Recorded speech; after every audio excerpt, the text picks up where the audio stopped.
So this is reliving my first Rubik's brand experience. We are starting the side camera. 3, 2, 1, now. Side camera is now on. Okay.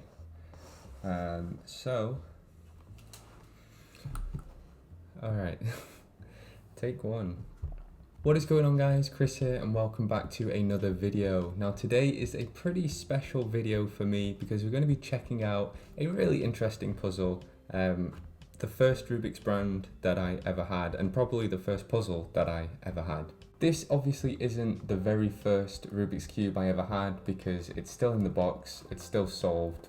How could I possibly have the exact same one? But there are so many different versions and batches of the Rubik's Cube out there, and this is the one that I started with. Same packaging, same stickered version, same logo, same little booklet that it comes with, so I'm just really excited to check this out.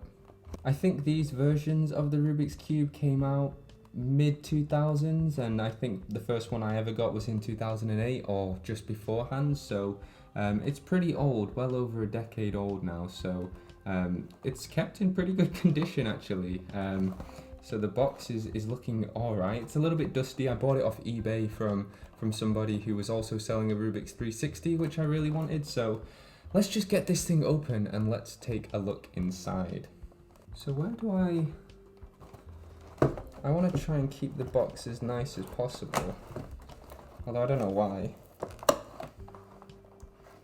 So that kind of... Alright, so here we go. So the packaging just kind of falls apart like that. Alright, I was wondering if there was like a release date on this, but there isn't. I think I'm just gonna have to take my word for it that it's old. So let's take this apart. Alright. Okay, wow, the nostalgia is just oozing out of me right now. Like same colors, same stickers, same little plastic thing that keeps the cube and the stand separated, and of course the cube itself, which, wow, yeah, this just feels so familiar to me. That sounds really weird because it's a piece of plastic with stickers on it, but it's not. It's the thing that started everything, really. It's a vintage cube, and it's just maybe cubers understand and non-cubers don't, but it's just quite a special moment actually. Like that logo is just, let me show you, that logo is just crazy nice. Look at it. You know, I don't think that that's the same logo that they use now. Maybe it is, maybe it's not, but there's been quite a few different iterations of it in the past, and this is the one that I started with. Really, really cool.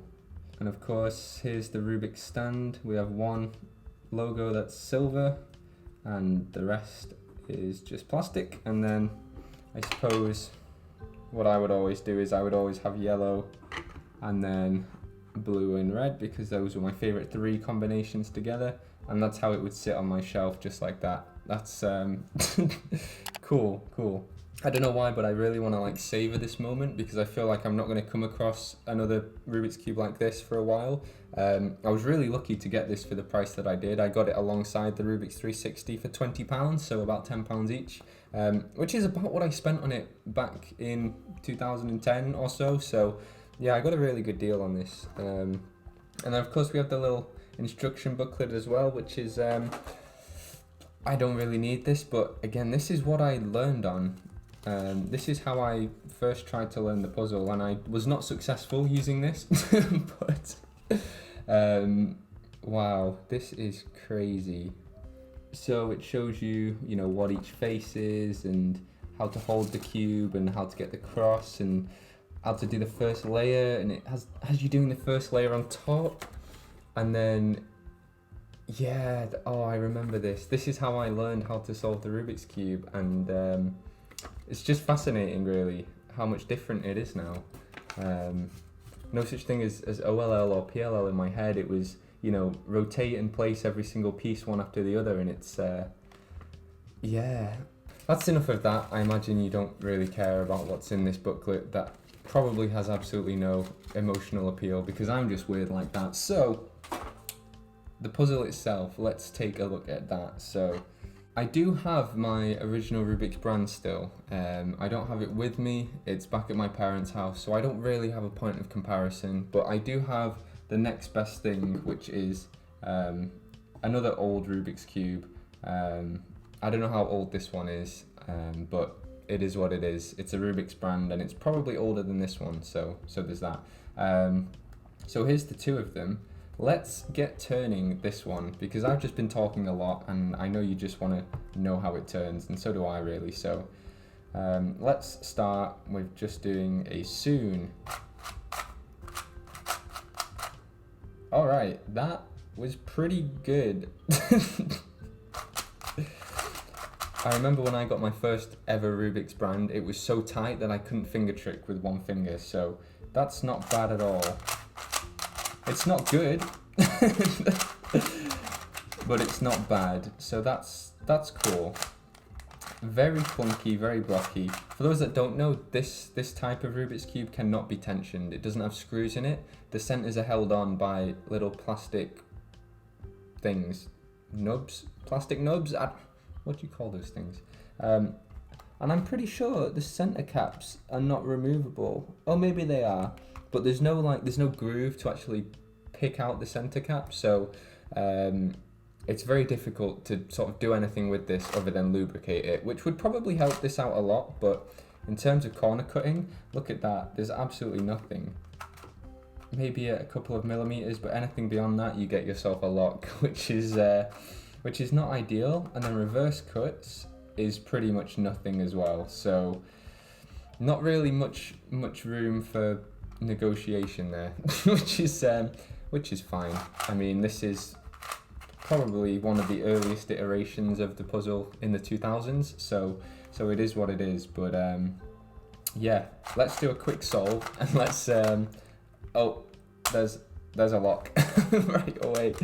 Trying to speed away with this thing and not really getting anywhere, so, and it, can you hear that? So we do have springs in there. We just don't have, so we have springs, but we don't have tensionable centerpieces. So that's another interesting development. The use of springs is interesting because it does add more stability, because it sort of pushes against the core and holds all of the pieces together a little bit nicer. When there's no springs, it's kind of just a free-for-all in terms of where the tension lies. So I guess I forgot that they were in there, probably because I couldn't take the puzzle apart, but yeah, okay. Another lock, there you go. Nice. All right, let's call that scrambled, although that is pretty nice. We'll start with that. Okay, let's get going then. Okay, so far so good. I mean, it's not awful. Oh, it is just quite locky. I feel like a bit of lubricant would help, but back in the day there was no such thing as cube lube. It was Vaseline or WD-40 and they absolutely destroyed your cube, so not ideal. Alright, we'll get to the muscle memory part. Oh no, what is this?